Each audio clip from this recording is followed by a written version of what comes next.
the invention of gun, the great equalizer, who did it hurt? Who did it benefit? I think I don't want to pretend to be an expert on that question. It would take me a lot of thought to get to an answer I believe. This is what happens when you ask a former professor of evolutionary biology. Very rarely do I have an answer more than a evolutionary biology scientist. Okay, but who did it hurt and who did it benefit? I think who it hurt the most were bullies, right? People that could just strong arm you physically or in any capacity. And who did it help? It helped weaker people. Sometimes you might say the weaker sex. It helped women.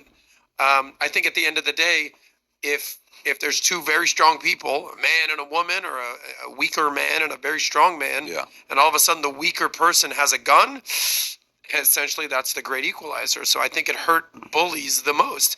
And if you extrapolate that to governments, and you take a look at, bully governments, whether it's Iran today with the mullahs, whether it's in Venezuela where you can't have a gun, or any place where the society or the civilization or the people don't have a weapon to defend themselves, you're going to be at the whim of tyrannical governments and bullies. So to answer your question, I think it helped weaker people defend themselves. All right, but I want to push back slightly. No, I'm way smarter than you, and please tell me why I'm wrong. I believe your argument is correct as far as it goes, Yes. And the question is it correct in the end?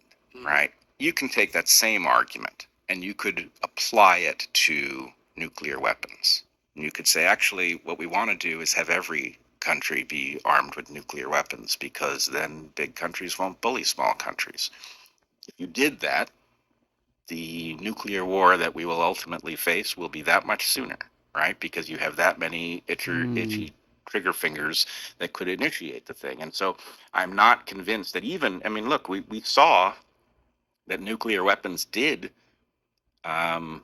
produce peace. Yeah. It worked. Fact. But in the end, is that their net effect? We can't measure that because we're not at the end. So I don't know what the net effect of guns is. I do believe the effect you're describing is real and important. The only caveat that I would say, I can't believe I'm pushing back on you right now, is that the capacity for these nuclear weapons in the wrong hands could literally end Earth as we know it.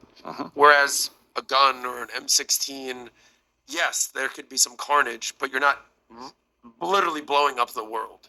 So nuclear weapons, to a certain extent, is that threshold where it's like, don't cross that line. Brett, you can't let a playboy argue with you. This guy's, his resume, it's not, you're a former professor of evolutionary biology.